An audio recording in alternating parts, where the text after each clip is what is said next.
The Big Lerf podcast, talking LRF and more. Hello and welcome to the Big Lerf podcast. I'm Ben Bassett and I'm here with Rich Solway. Hello. And Joe Mole. Hello. Hello guys, we are sitting in a Travelodge bedroom. We are. Yep, currently looking out at the marina of Hartlepool, and we've just spent the weekend fishing it. Yeah. And it's been really good. It has. Really, really good. And it's definitely been a very cold one. Yeah, even colder than we expected, perhaps. Yeah, our southern softies. Yeah. We've definitely suffered this weekend, but it's been really, really interesting. I mean, fishing further north than what we're used to is always going to throw up some different species. Yeah, very different challenge. Very different, yeah. But very satisfying, I think. Yeah. And I thought we'd start off really by going into what our weekend has involved. So obviously, firstly, we drove up here. I think it took us it took me from Plymouth, me and Olly, who was driving, about 7 hours, I think, to pick you up on the way. It's a proper trek, isn't it? It is a proper trek. But it actually didn't feel that bad. No, it was all right. Broke it up with some good food. Exactly. Yeah, it was okay. Yeah, it's good. So then we get up here, and so it's dark, and we're ready to sort of meet up with Benton, who's our sort of a good mate of ours up here, who's Hartlepool local, and just knows this place like the back of his hand. He does, yeah. Yeah, and he's a really good guy to have. Yeah. We're very, very lucky to have him. Absolutely. Yeah, so we met up with him and just sort of got to work, didn't we? Yeah. Obviously, you guys have been up here once before. It's brand new to me and Joe. Yeah. As you say, we were lucky to have Kev to sort of guide us around, backed up with a bit of knowledge that you and Ollie had gained from your last trip. Yeah, I think we had a bit of confidence because we did okay before. I think Ollie had a nice place and we had some dab and cod and things like that. So I felt like it was definitely approachable and doable. But it was all about just getting up there. It was, So it's always different when you bring. Also the conditions were completely different this time. Yeah. Still, but very, very cold. So very good. So first fish. Who was catching at first? I think you lost a fish fairly soon. Yeah, quite quickly. I think it was probably a codling, wasn't it? Probably a codling. Yeah. Probably would have been about the biggest fish I caught, which wouldn't have been difficult because everything else was almost pretty much fish finger size. Yeah. But there's an interesting little corner there where there's also some short spines, wasn't there? There was. Yeah. I mean, I was looking down the wall and I hadn't caught anything at this point, and there's just these eyes looking back at me. It looked like a massive toad was sitting on the side of the wall, and there was this huge short spine scorpion. I've never seen one before, and it was amazing to see. Yeah. I plonked my lure on its nose pretty much, tried different things, tried different lures, big, small, and he just sort of sat there, not interested at all. They don't behave like your long spine, do they? Not at all. No.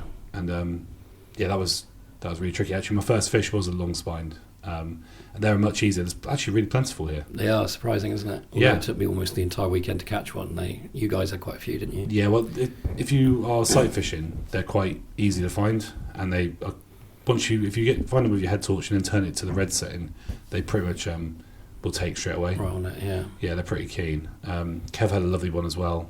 Yeah, he did. He got that one quite early. Kind of orangey colour. Yeah, really sort of interested in yellowy orange tone to it, wasn't it? Yeah, exactly. What was your first fish, Joe?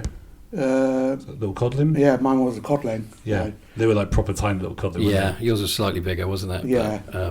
But yeah, first ever cod for me, which was... So we started off, I think, tactics was snooded drop shot. Yeah. Was everybody on that, or were you doing something different? I was on a cheb. That's it, Joe, anti-drop shot. Yeah, classic cheb. Yeah, so you were on the cheb.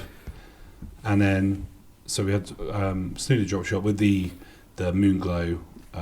It's quite luminescent foam. Quite important up in Hartlepool, isn't it? Turns out it is. Yeah, we learned that from last time, and I mean any sort of glow works a treat up here. Yeah. So obviously other brands are available, but it's it's definitely anything that's sort of got a bright glow on it, whether that's beads, foam, whatever you can find really, and this stuff glows like it's a LED. Yeah, it's radioactive, isn't it? Yeah, it's amazing ridiculous. How easily it glows, isn't it? Yeah, and obviously I think down south we'd probably avoid that too much, like a bit too bright. But but it seems to work a treat up here, and so we had that on. I mean, my second fish was my best fish of the weekend. We went up into the sort of shallow area, and I first saw a little codling, so I was quite happy to go for that. And then I noticed next to it was this whacking great flounder, just sitting there, not doing much.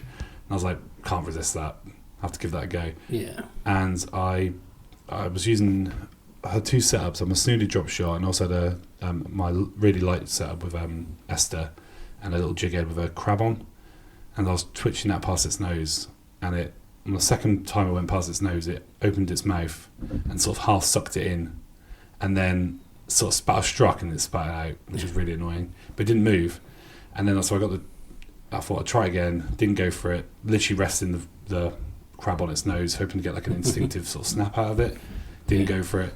I then went for had my drop shot go off, and so I twitched that by its face. It then went for the drop shot weight instead, then moved, so I thought that's it, I've blown it.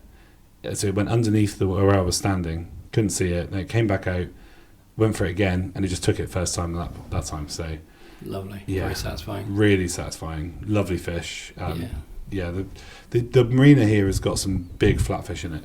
So I saw a couple of places this weekend, and this flounder obviously was a good size, bit skinny, but good frame on it.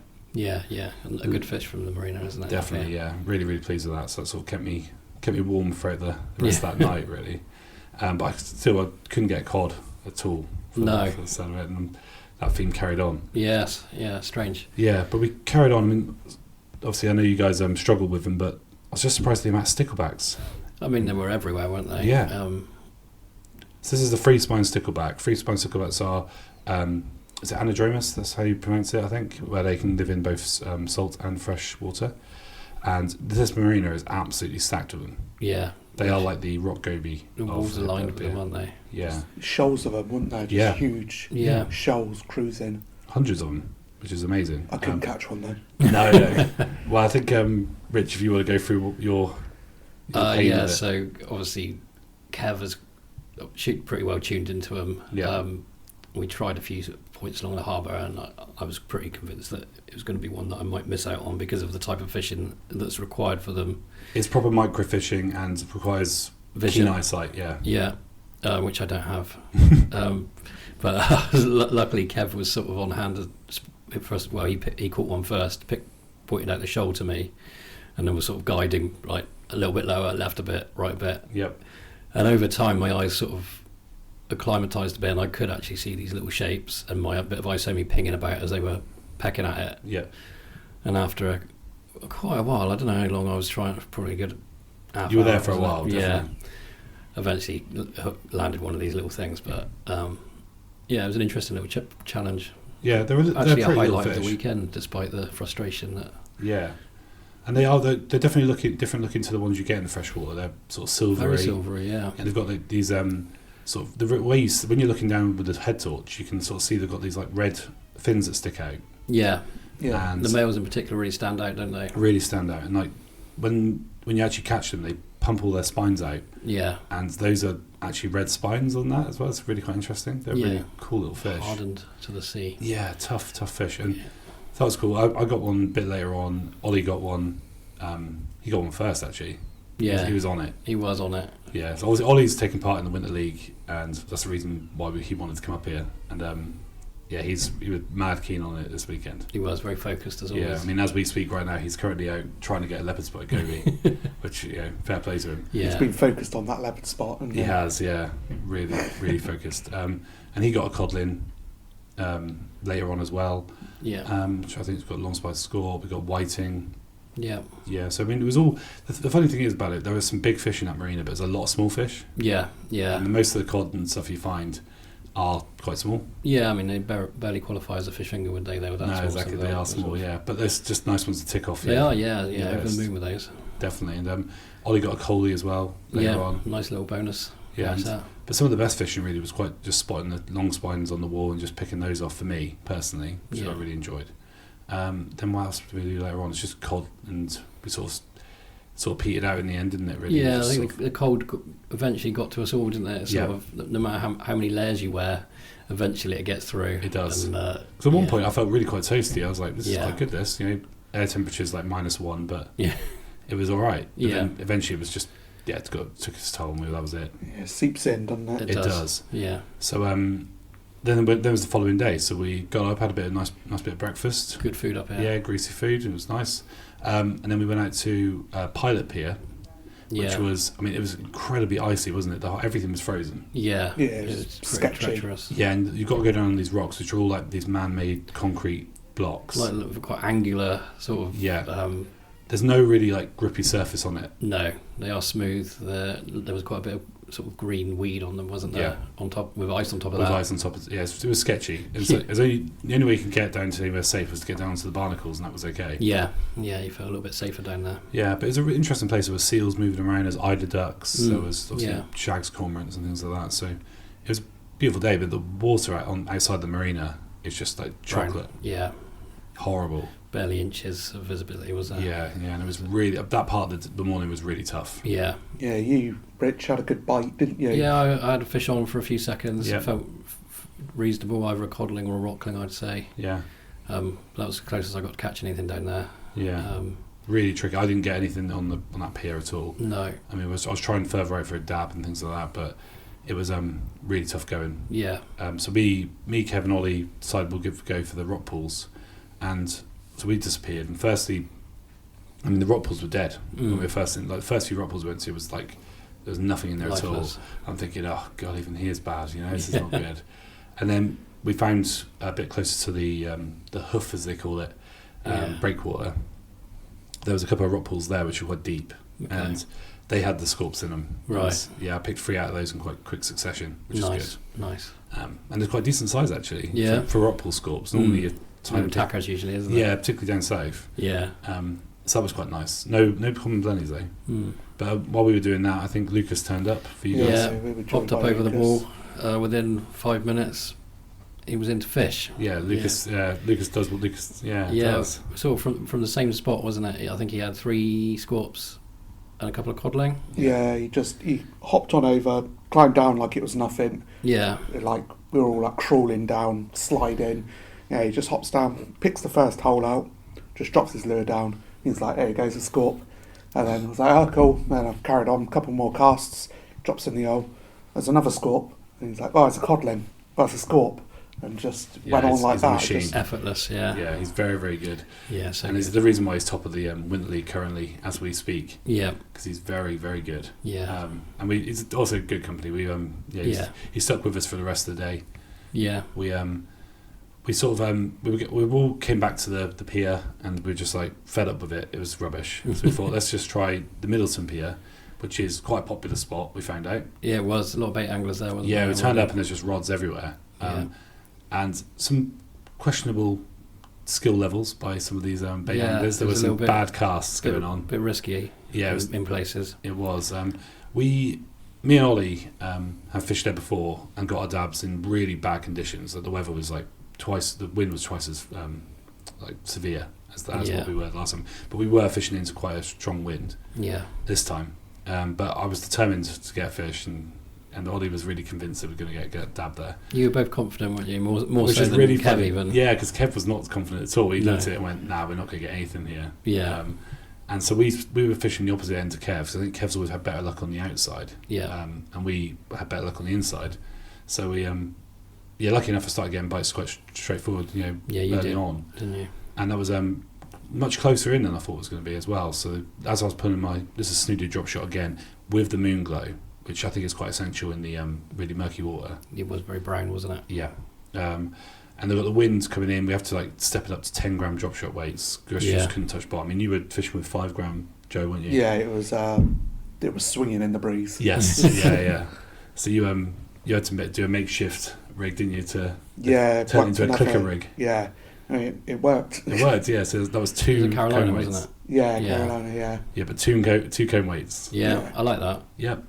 Trust me, that's going to be a new thing, clicker rig. Pulled out a cod, didn't I, first? You did, it was a lovely cod, yeah. I mean, obviously, I'd say a lovely one, but it's compared to the other ones we saw for the rest of the weekend, except for one we saw later on, it was a good sized fish. Nice to see it in the day as well. You really appreciate the colour. Yeah, definitely. So that was good. So we got a picture of that. I mean, I got a dab fairly early on. Yeah. And then, I think, who was next? Lucas. Lucas, of course. Yeah, Lucas came over. Popped over. Got one straight away. Yeah. And that was only his second dab ever. Was it? So that was a nice one for him to get. Definitely. And they were for dabs, they were decent size. They weren't really, really tiny ones. And then I think Rich was. And the funny thing was, Ollie was obviously, who'd been so convinced he was going to get one straight away, just was getting more and more frustrated as people around him were catching. He was, which I always enjoy because he's my brother and I like ripping him. It's just it was really interesting watching him like just get more and more like worried he's not going to get one. But in my mind, I was like, we'll stick it out until you get one. It'll be absolutely fine. And I think Joe got one once you upped your weight a bit. Yeah, I had one then. Yeah, and then Ollie got one. Ollie got a whiting first, didn't he? He got 2 whiting first. Yeah, I've never seen someone more unhappy to catch a whiting. He was so unhappy because he got the bite and he's like yes, and it's like no, it's a little whiting. And then I think Lucas had a little codling there as well. Yeah, that was close to the wall. I couldn't get one, and then Kev bought one out as well. And that's right. A little dab, and that was a really strange one. That was all dark mottled colour. Yeah, a little bit different that one, wasn't it? Yeah, but the dabs are interesting fish because the bite is quite aggressive. Yeah, definitely. Like in my experience, the most aggressive flatfish species that I've come across. And they're a cool looking fish. They've got those big eyes. Yeah. And they've got a smooth sort of look to them. Obviously, occasionally we've got the warts and stuff on them as well. Yeah, quite a clean looking flatfish. Yeah. Without the warts, aren't they? Yeah. And they go alright, don't they, for the size? They do. Yeah, you get a bit of fight. Considering we obviously had to scale up and we're using slightly heavier tackle, I would love to be in a position to target them on like Esther. Yeah. And get a real fight out of them. Yeah, it'd be really nice. But obviously the conditions up here would not allow that at all. No. So we were lucky to scrape through with 10 grams. Definitely. But it was cool that all 6 of us had all of us got one. We all had one each. The mood was high after that, wasn't it? It was really good. And we bounced along to lunch. Most importantly, we looked around and we were smashing it compared to the bait anglers. Yeah. The bait anglers were really struggling. We had way more fish. Yeah. And so they looked at us like we were aliens coming up there with our small rods. And we outfished them, which was really good. Yes, we were all like on a high after that. It was like, after the low of the morning in the frost and slipping down rocks, and then we all caught a dab, which was really good, and some cod. It was nice. So we went and got some nice food in Bianco's, which is like one of Kev's favourite places, and we've out there a couple of times. It's really nice. Yeah. So full Didn't recommendation for them. No. Yeah, very good. Very good food. And then we sort of came back, got changed into sort of another layer of clothes, even warmer, and then went out for the evening. Yeah. And that was, I really struggled. I had a really difficult night. I went out with just one rod, my light rod, and I was determined to sort of start off and unscented. And I quickly sort of lost my inspiration for that. Yeah. I was well impressed with you, Rich, though. You stuck with it. Well, yeah, I mean, I'd sort of had in mind the species I'd like to have caught when we came up here, which was obviously a codling, a dab, and the stickleback. And I'd got those, so I figured I might as well try, and get the non-stinky stuff out. Yeah. So what were you mostly using then? So what tactics? I set up a little 2 gram pink cheb. Yeah. So a bit of colour still.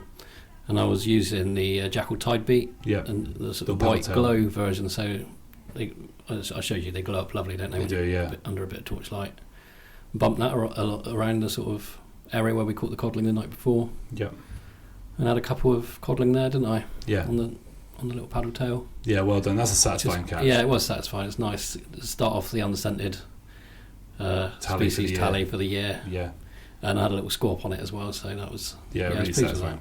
You also put it in front of a short spine as well. I did. I put it right on his nose, and he was not interested. No, he bolted off like that. He was disgusted in my attempts. Yeah, that's fair enough. That's difficult. How was your night, Joe? Cold, yeah. Cold. It was difficult trying for sticklebacks. I just couldn't see them. No. Couldn't get tuned into them at all. No, not at all. Every now and then I'd kind of work them out, and they were plucking away. I had a stinger rig on, and they were plucking away, but just couldn't get them to hang on. Obviously, just need a bit more practice on that front, I imagine, and stuff like that. I mean, it is tricky because they're not like, you are quite high above them as well. You're fishing down on the doesn't walls. help at all, does it? If you're right next to the water, it's a bit like when we're down in Cornwall. There's a few spots where you can get really close to the water. Yeah, you're right on top. Which makes the micro species, really small, a lot easier. Yeah. When you're fishing from a height, going for fish that are like 2 inches long. Yeah, it really is challenging. It's really like breeze on the water as well. So the wind did pick up. You would finally tune in a bit, and then it would just ripple right up, and that was it. They were gone. Yeah. Really, really tricky. So I can understand. I feel your pain on that. I mean, I was just I was going along the walls, which the interesting at the marina here, you can go pretty much. You can fish almost the entirety of it. Yeah. Which is unusual. And it's a huge marina. It's huge. It takes you ages to get around it. Yeah. And you can, so sight fishing is a real possibility on a lot of it, and I obviously love doing it, that type of fishing. Yeah. And for the scorps, I could do it. Like, the scorps are easy. You spot a scorp, red light, they're almost always yours. But even last night, it was being really tricky for me. Yeah. And then the cod. Every time I saw a cod, I mean, I've had them sight fishing before, and I just couldn't get them this time. No. Driving me nuts.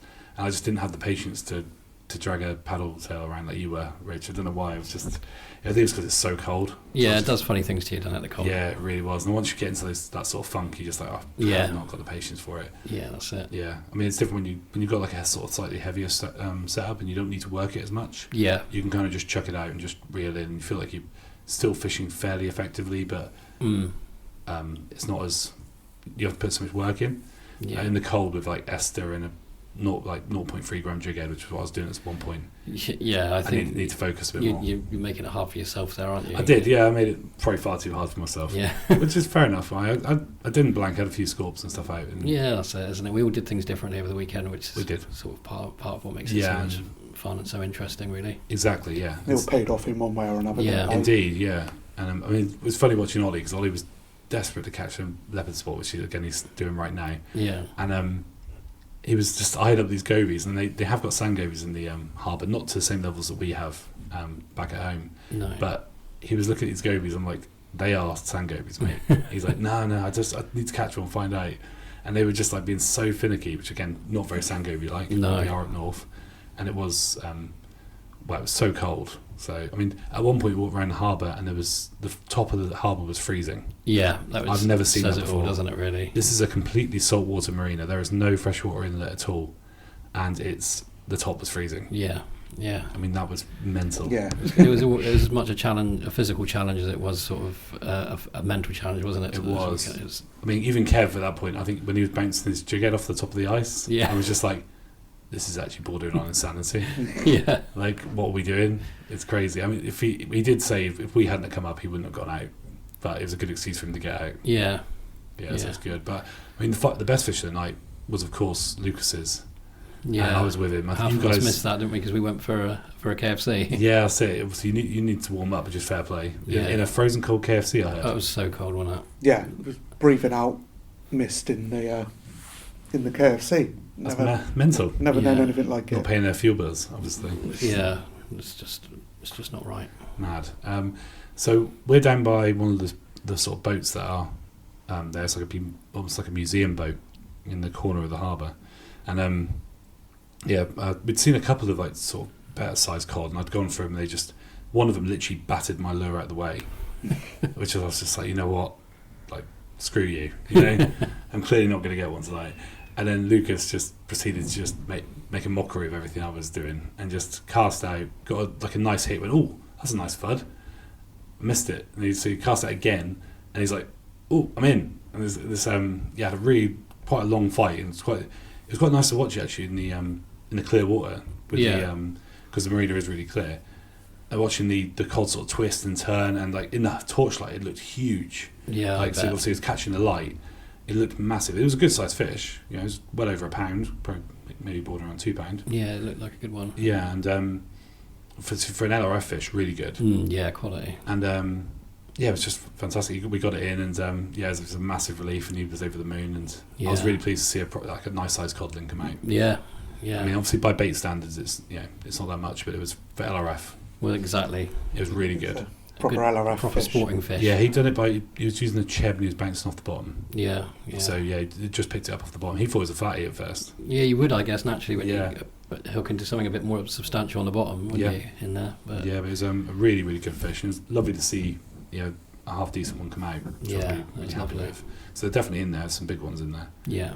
And then we sort of just all sort of gathered at the back of the Premier Inn, fishing to it. And I was just trying to get a cod, getting missing bites still. I tried tactics, mixed it up a little bit. I was fishing on the bottom.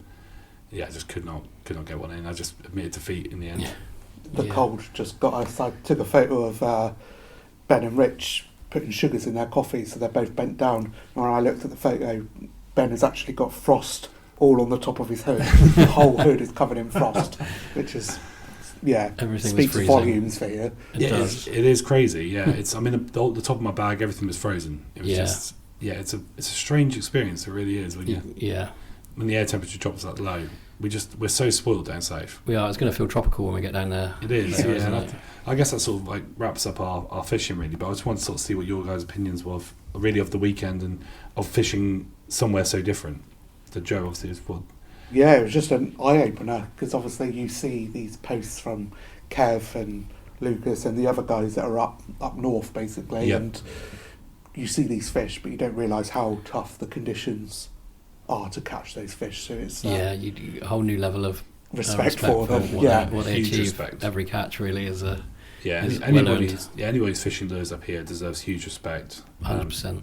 Yeah, because it is it's tricky, and we quite luckily are able to sort of experiment with, like I said, like ester and different techniques, fishing on the drop and doing all these sort of different things that you would call sort of proper LRF. Yeah, and it's so hard to do that up here because the conditions are against you all the time. Yeah, it's a battle, isn't it? Yeah, so like you do find yourself fishing much heavier than you normally would. Yeah, and you're either fishing in wind and strong currents and like really murky water, or in a really deep marina. Yeah. So it's a fascinating place. It really is. It's the sort of place that we've walked away and you come up with more sort of questions and answers. Really. You do, yeah. You just think, how could I have done better, or could we have done more different things? How fun would it be just to whack a great big like paddle tail around? Yeah. Just give that a go. Yeah, you'd want to spend a week or two here, wouldn't you? Really, and try a bit of everything. Definitely. Yeah, it's definitely somewhere that you'd keep going back to if we lived a little closer, isn't it? Definitely. Sort of regular visits, try and work it out a bit. 100%, yeah. I mean, obviously, fishing with Kev's always great. Yeah. Fishing with Lucas was fun as well. And it's just great to see those guys. It really was, yeah. But I think Kev's got his hands full from people in the Winter League just coming up here quite regularly. Yeah. He should start charging a bit of guide, shouldn't he, really? He probably should, yeah. But what was your feelings on it, Rich? I enjoyed it. I think coming up with low expectations or expecting to have to work for every fish, I don't know, you guys have got on. Kev has obviously sort of prepped us and said it's going to be tough. Yes. There's a chance of some good species, but it's going to be tough. I think it's surprising how you sort of adjust your expectations, when it is slow, and you sort of take every fish as a win, don't you? Yeah. So there's that bit more satisfaction to each fish you pull out, and you put a little bit more work into it, a bit more thought into it. Yeah.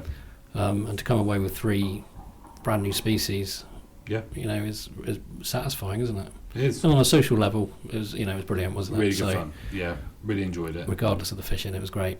Definitely, and it's just an interesting place. And obviously, if anyone is coming up here, I definitely recommend it. It's a good laugh. Yeah, it's tough. Lovely people up here as well. Lovely people, very friendly. Yeah, and you just got to wrap up warm though. Yes. Wrap up to all layers the on layers. Layers and layers and layers. Yeah, if you think it's enough, it's not. Add more. Just add more. Keep going. Yeah, especially if you go southern softies like us. Yeah. You're not like Kev who's out there with no gloves on and in jeans. Yeah. Just a pair of Vans.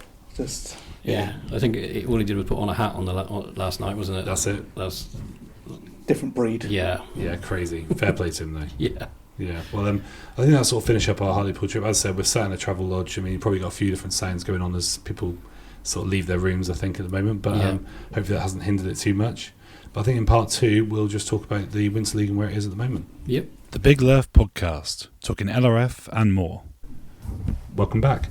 And we're just going to go through the Winter League because it's been, again, another brilliant month of, the December going in now into January. We've just seen some fantastic catches, haven't we? We have, yeah. It's been impressive. Really impressive. And we've not really had great conditions either, have we? So it's limited some people. I mean, the rain has been relentless. Yeah. It's bad. I mean, this is the first time this weekend that I managed to get out because every day off has coincided with more wind and rain. It's been a nightmare to try and get out. Yeah, so anybody who's been out, just fair play to you. You've done incredibly well. Yeah. I think we've been saying that all Winter League, but yeah, good on you.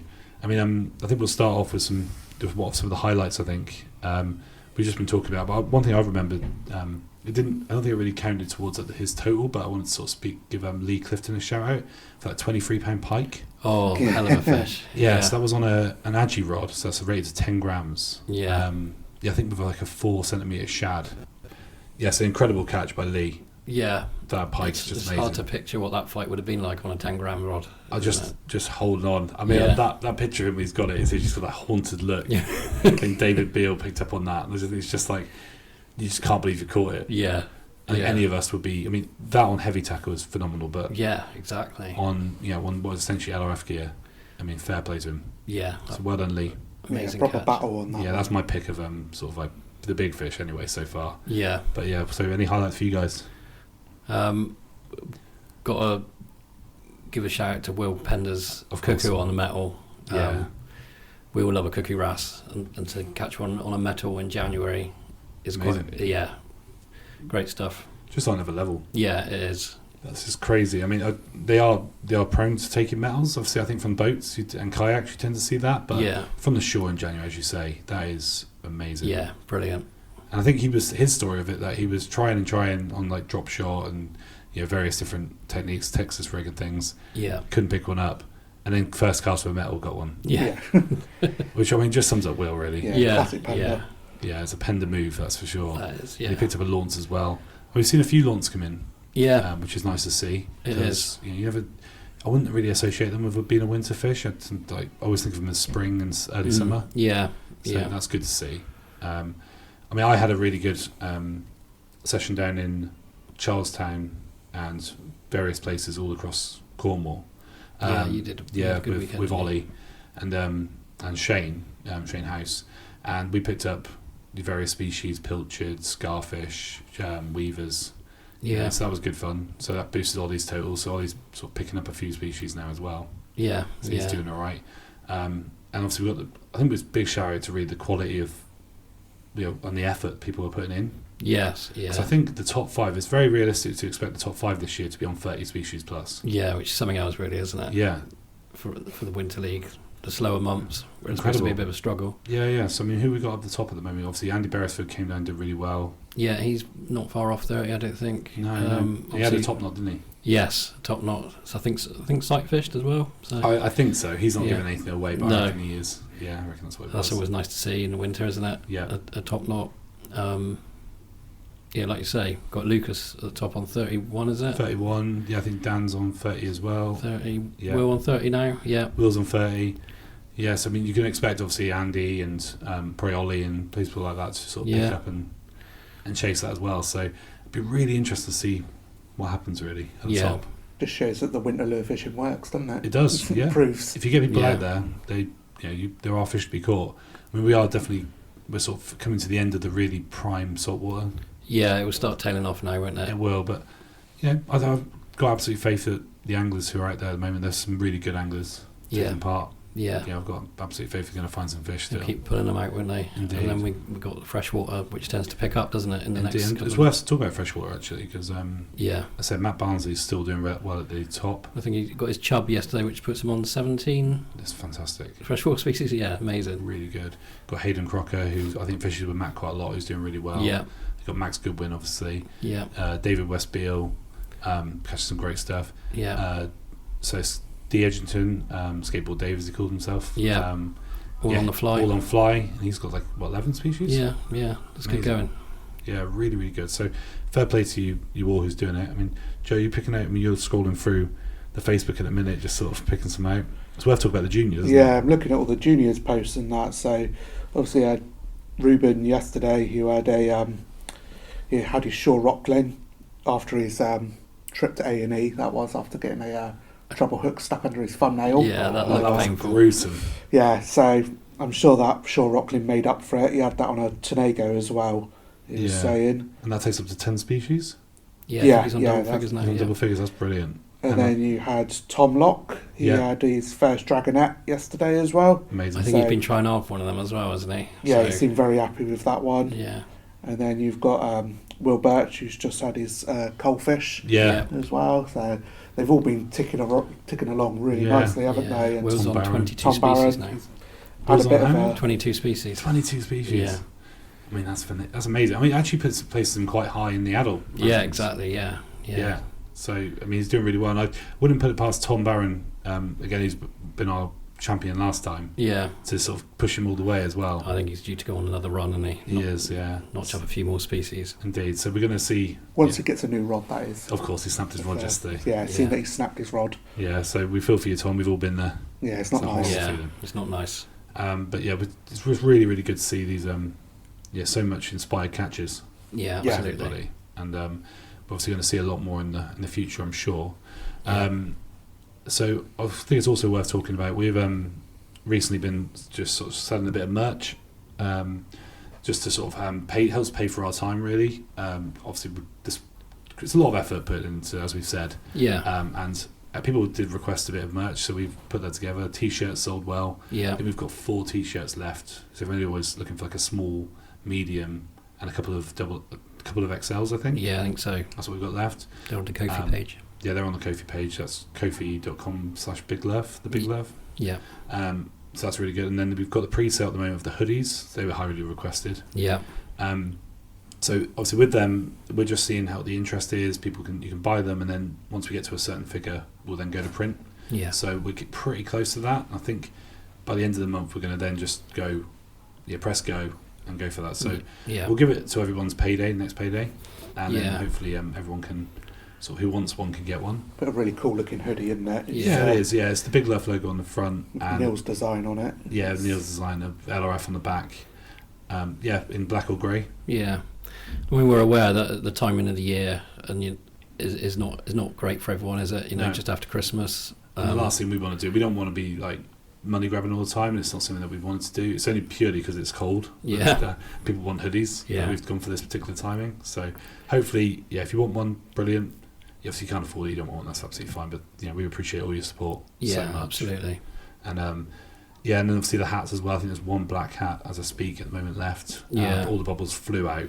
Yeah, thank you to everyone that bought one of those. Really, really good. So it's been nice seeing a few hats around. I mean, you saw one at work the other day, Joe. Yeah, which was really cool. Proper put a smile on my face, that one. I was at work just facing up some stock and stuff like that, and let a gentleman come past me, and as I looked up, I was like, "Oh, bobble hat," and I was like, "That's ours."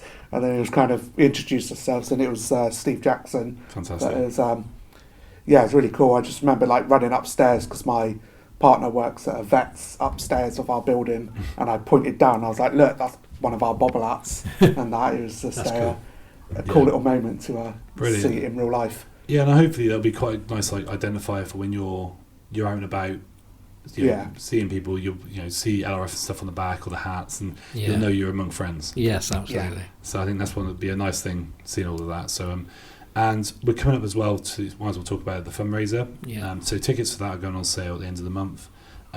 Again, we've talking of T-shirts. Not Guilty Press have offered to sponsor us again, and then we're doing it this time. We're going to have option when you buy a ticket, you'll have option of individual T-shirts, your sizes. Yeah. So you put your size on there, and so everyone who enters will get a T-shirt. So fantastic. Very cool. Yeah. Very generous. What we'll probably do as well. I mean, we always get people who pay the money but can't attend. Yeah. We might just do a thing where if you chuck us the money for paying postage, we'll send it out to you. Just do it that way. We'll see how it goes. But really, really generous from Not Guilty Press. Yeah, amazing. Don's been so supportive, hasn't he? So supportive. He's also doing quite well in the Winter League. Yeah, he is. He's fishing well. He's doing really good. Yeah, so shout out to Don if he's listening. Really, really appreciate your support, mate. And the T-shirts are quality. Yeah, so really good stuff. Really good. And we're looking forward to seeing the hoodies as well. So really happy with that. They're going to be £20 a ticket. The fundraiser tickets, again, raising money for a cause. And this time we've gone for tackling mines. Yeah. I have a really good chat with Dave, who runs it. They're up the line, not sort of near Manchester way, but they help support people who have got mental health problems or have had issues in their life and need support, and sometimes just need to get out and experience something different. Yeah. And that's what fishing is, and it's apparently been incredibly successful. And this money is going to go towards helping raise the profile of tackling mines and also get them some new rods and various tackle. Yeah. So Yeah, worthy cause. Definitely. Really I think we're all well on board with that, aren't we? Exactly. We put it forward to everybody in the group, and I think mental health was a big driver of Yeah, that. definitely. That was the running theme, wasn't it? It was. And I think everyone knows how tough it is at the minute as well. I think everyone is struggling with like bills and things like that. So, yeah, we all know that it can be low, and we all know the good fishing can do. Yeah, definitely. And how good it makes you feel. So I think we're just happy to drive that along. So well done to the guys at Tackling Mines. And we're hopefully going to raise a lot of money for them. Yes. Absolutely, yeah. So that'll be really good. So I think I'll probably draw that to a close. But anything else for you guys to say? I think we're pretty happy with the Big Lerf Winter League at the minute. Yeah. Yeah, just again, outstanding. Hats off to everyone who's getting out there and getting involved. And just all the groups, everyone meeting up constantly, which has been the real big show of this one, hasn't it? Yeah, so many meetups. Really good. It's been really cool to see. Yeah, it's fantastic. So well done, guys, and keep up the good work. Yeah, cheers. Cheers. The Big Lerf Podcast, talking LRF and more.